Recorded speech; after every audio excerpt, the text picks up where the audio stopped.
जय श्री हरि विष्णु। कार्तिक मास महात्म्य खष्टम अध्याय की कथा सुनिए।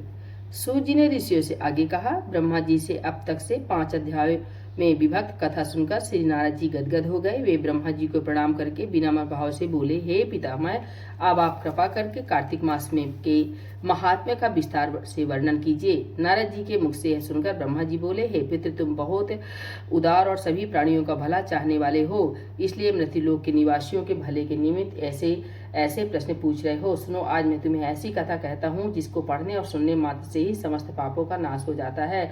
अपनी बात को आगे बढ़ाते हुए ब्रह्मा जी ने कहा, सुनो नारद, साधु संतों का सत्संग अति पावन और दुर्लभ होता है। यह सांसारिक भय को दूर करता है और ज्ञानी ध्यानियों को मोक्ष प्रदान करता है। जिसकी जैसी कामना होती है उसकी कामना पूरी हो जाती है। जिस प्रकार गंगा जी पापों को धो देती हैं और सूर्य पापों को भस्म कर देता है, उसी प्रकार संत समागम पाप, ताप तथा दीनता तीनों को ही नष्ट कर देता है। आधे क्षण का साधु समागम भी मोक्ष प्रदान करने वाला होता है। इतनी बात सुनकर तमाम ऋषि और मुनियों ने कहा कि हे सूत जी, अब आप कृपा करके कार्तिक मास महात्म्य का इतिहास तथा प्रसंग सुनाने की कृपा कीजिए।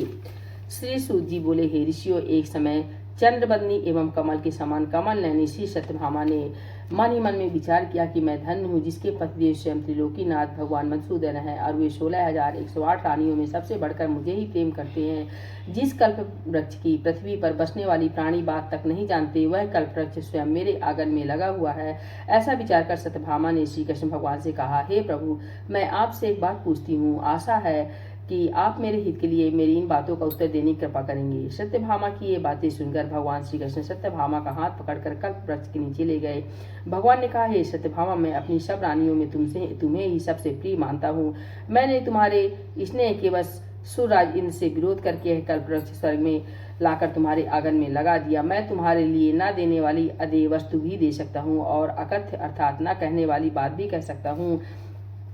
अब यदि तुम मुझसे गुप्त बात पूछोगी तो भी मैं तुम्हें वह भी बता दूंगा। भगवान श्री कृष्ण की बात सुनकर सत्यभामा गदगद होकर बोली, हे स्वामी, यदि आप मुझसे इतने प्रसन्न हैं तो मुझे यह बताने की कृपा कीजिए कि मैंने पूर्व जन्म में ऐसा क्या शुभ कार्य किया था जिससे मुझे आपकी अर्धाग्नि बनने का सौभाग्य प्राप्त हुआ है और आपके साथ गरुड़ पर बैठकर ब्रह्मलोक तथा इंद्रलोक में आने जाने का अवसर भी मिला है। हे नाथ, पूर्व जन्म में मैं कौन थी तथा किसकी कन्या थी, सो आप मुझे विस्तार पूर्वक सुनाने की कृपा कीजिए।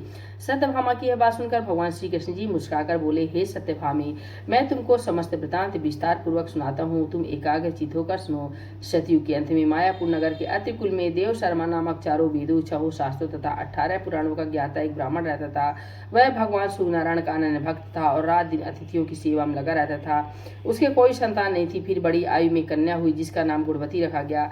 देव शर्मा ने अपने एक शिष्य जिसका नाम चंद्र प्रकाश था के साथ अपनी कन्या गुणवती का विवाह कर दिया। चंद्र प्रकाश अपने ससुर की पिता के समान सेवा करता था। एक दिन देव शर्मा अपने दामाद को साथ लेकर लकड़ियां काटने को वन में गया। वन में उन्होंने इधर उधर फिरते हुए एक महाभयानक राक्षस को देखा।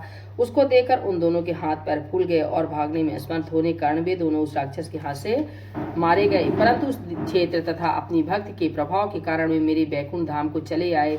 जैसे मेघ द्वारा वर्षा हुआ जल सब नदियों द्वारा समुद्र में प्रवेश कर जाता है, ठीक उसी प्रकार गणेश, शिव, सूर्य, विष्णु, इनमें से किसी भी देवता की भक्ति व उपासना करके वह हमको ही प्राप्त होता है।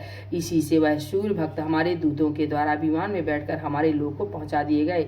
इधर उन दोनों के मरने की खबर सुनकर गुणवती ने बहुत रुदन किया और रो रो कर कहने लगी, हे पिता और हे पतिदेव, अब मैं कैसे जीवित रह सकूंगी। हाय हाय, तुम मुझे किसके भरोसे छोड़कर कहाँ चले गए। अब मेरे खाने पानी का प्रबंध कहाँ से होगा। हे तात, मेरा कौन ठिकाना है। इस प्रकार गुणवती विलाप करती हुई पृथ्वी पर गिरकर मूर्छित हो गई और जब चेतना आई तो घर का सब सामान बेचकर उसने अपने पति और पिता की अंत्येष्टि क्रिया की। फिर संसार से वैराग लेकर भक्ति में तत्पर रहने लगी। इस प्रकार करते करते कार्तिक आ गया। तब वह विधि विधान से कार्तिक मास का स्नान करने लगी और साथ ही साथ एकादशी का व्रत भी करने लगी। यह दोनों ही व्रत भगवान को अति प्रिय हैं तथा मुक्ति और ऐश्वर्य प्रदान करने वाले हैं। हे प्रिय, कार्तिक मास के तुला में सूर्य में जो प्रातःकाल स्नान और जागरण तथा दीपदान करते हैं। हे प्रिय, कार्तिक मास में तुला के सूर्य में जो प्रातःकाल स्नान और जागरण तथा दीपदान करते हैं उनके जन्म जन्मांतर के पातक नष्ट हो जाते हैं। जो मंदिर में प्रातःकाल झाड़ू देते तथा भगवान का पूजन करते हैं वे जीवन मुक्त हो जाते हैं। जो तुलसी के वन की पालना करते हैं वे फिर इस संसार में जन्म नहीं लेते। एक दिन गुणवती ज्वर से पीड़ित हो गई और असहनीय पीड़ा में भी दुर्लभ शरीर होते हुए वह गंगा स्नान को कष्ट सहते हुए गई। स्नान करने को गंगा जी में प्रवेश करते ही मारे शीत के उसका सारा शरीर थरथर कांपने लगा और वह शिथिल होकर वहीं गिर पड़े। उसी समय विष्णु भगवान के दूत सुंदर विमान लेकर आए और उसे विमान में बैठाकर विष्णु लोक ले गए। यह सब कार्तिक के स्नान और व्रत का ही प्रभाव था। त्रेता युग के पश्चात द्वापर युग आया तो पृथ्वी पर कंस जैसे दैत्यों ने उत्पात किया। उस समय ब्रह्मा आदि समस्त देवताओं द्वारा प्रार्थना किए जाने पर पृथ्वी का भार उतारने को मैंने कृष्ण अवतार धारण किया। उस समय जितने भी हमारे विष्णुगण थे वे मेरे के साथ में यादवों के रूप में ग्वाल बाल होकर पृथ्वी पर अवतरे। देव शर्मा जो तुम्हारा पिता था वह भी पृथ्वी पर अवतरित हुआ। इस जन्म में देव शर्मा का नाम सत्यजीत हुआ था और चंद्र प्रकाश पृथ्वी पर जन्म धारण करके इस जन्म में अक्रूर जी हुए। तुम उस जन्म में गुणवती थी, अब तुम ही इस पृथ्वी पर जन्म धारण कर सत्यभामा हुई हो। कार्तिक के व्रत प्रभाव से ही तुम हमारी प्रिय हुई हो। तुमने आजन्म में तुलसी के वृक्ष को सींच कर उसका पालन किया, इसी से तुम्हारे आंगन में कल्प वृक्ष है। और कार्तिक मास में तुमने जो दीप दान किया था इसी से तुम्हारे घर में लक्ष्मी का प्रकाश है। कार्तिक मास में व्रत आदि करके जो तुमने काया कष्ट सहन किया था उसी से तुम मेरी अर्धाग्नि हुई। जो कोई कार्तिक मास में व्रत आदि करता है वह मुझे तुम्हारे ही समान प्रिय होता है। हे प्रिय, अन्य दूसरे जप तप यज्ञ दान आदि कार्तिक मास के 16वें भाग के बराबर भी नहीं होते हैं। बोलिए भगवान विष्णु की जय। श्री लक्ष्मी नारायण भगवान की जय। श्री चिरौरानाथ स्वामी की जय। कार्तिक मास महात्म्य की जय। दुर्गे मैया की जय। हर हर महादेव।